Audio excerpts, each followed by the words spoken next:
এটা কি করছো তুমি? ঘুম থেকে দুপুরবেলা ঘুম নেই সারা দুপুর? হ্যাঁ, বেলুন ফুলাচ্ছি। কেন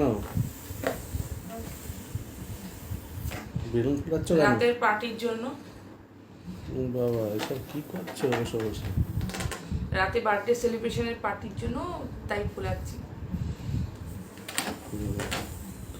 তা আমাকে তো বলোনি কিছু, এত কিছু হবে। সারপ্রাইজ রাখতে হয় না, সবই যদি বলে দিই তাহলে তো আর সারপ্রাইজের কিছু থাকলো না। সন্ধেবেলায় চলে এসেছি আজমচণ্ডী মায়ের কাছে পুজো দেওয়ার জন্য তোমার দাদাভাইয়ের নামে। তো এখানে এসে দাঁড়িয়ে আছি, ও গেছে ওই মোমবাতি আর ধূপকাঠিটা কিনতে। ওই যে ওই দোকানগুলো রয়েছে ওইখানে গেছে, ওই যে মাঝখানে দোকানটা দাঁড়িয়ে আছে ও। আমাদের এখানে এই আজমচণ্ডী মা খুব জাগ্রত, সবাই পুজো দেয়। তো আমরাও এখানে আসি, মানে এক বছর আসতে পারিনি। ওই যে তোমাদের দাদাভাই চলে এসছে ধূপকাঠি আর মোমবাতি নিয়ে। এবার চলো যাই, মন্দিরের ভিতরে প্রবেশ করি। খুব সুন্দর জায়গা, মানে গেলে না মনটা পুরো জুড়িয়ে যায়, এত সুন্দর। এই আজমচণ্ডী মানে মা, মানে এই বট গাছের মধ্যেই একটা কোনো কিছু ব্যাপারের জন্য এখানে এই বট গাছটাকেই পুজো করা হয়। দেখো কত বড় বট গাছটা।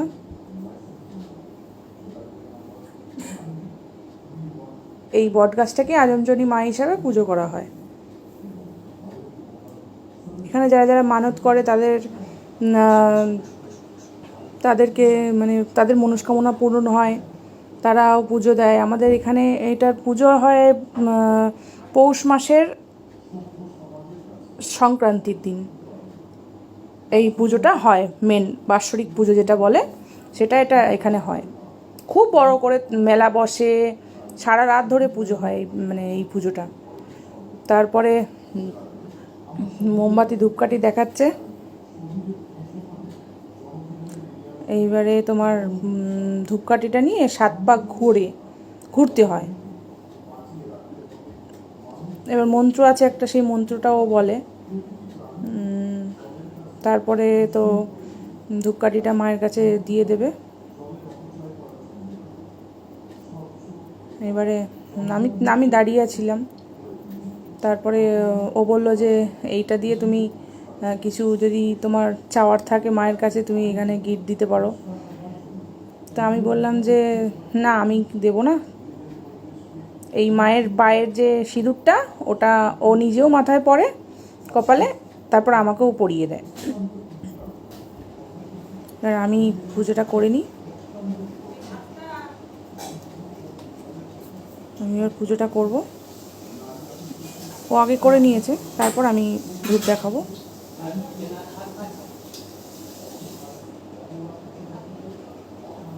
খুব ভালো লাগে, মনটা খুব শান্তি হয়ে যায় ওখানে গেলে। মনে হয় ওখানেই বসে থাকি সারাদিনটা, এত শান্তির জায়গা ওখানে। মানে এই মন্দিরটা কি বলবো তোমাদের, মন্দিরটায় গেলে মানে তোমরাও যদি আসো এখানে, আমাদের এখানে এই মন্দিরটা যদি যাও তোমরাও খুব ভালো লাগবে। এই যে তোমাদের দাদাভাই এখানে গিট বেঁধে দিল। আর নিচে নেমেই একটা ওই শিবের মন্দির আছে, সেই শিবের মন্দিরটায় নমস্কার করে নিল। আমি একটু ঘন্টা বাজিয়ে নিলাম, খুব ভারী ঘন্টাটা, নাড়াতে পারছিলাম না, হাতে লাগছিল। এবার আমিও শিব ঠাকুরটাকে প্রণাম করে নেব। প্রণাম করে নিয়ে এবার আমরা চলে যাব। এবার চলে এসেছি আমরা এখান থেকে দাদাভাই কেক নিতে চলে এলাম। কেক নেওয়ার জন্য। তো কেক নিয়ে তারপর বাড়ি যাব। চলো দেখা যাক কি কেক নেওয়া যায়।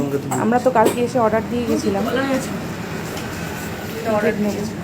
কেকটা তলায় রেখে দিয়েছে। হ্যাঁ, অনেক কেকই আছে, তাও আমরা আমাদের মনের মতো দেখতে সেই কেকটাই অর্ডার দিয়ে গেছিলাম। সেই কেকটাই নেব। তো কেক নেওয়া হয়ে গেছে, এবার যাওয়া যাক বাড়ির দিকে যাওয়া যাক। তো বলছিলাম যে আইসক্রিম খাবে, বলছে না আইসক্রিম খাবো না। এবার চলে এসেছি। এবার তোমাদের দাদাভাই কেক কাটছে, দেখো কি সুন্দর। Happy birthday to you. আমার বাবুন আমাকে খাইয়ে দিল, আমি ওকে খাইয়ে দিলাম।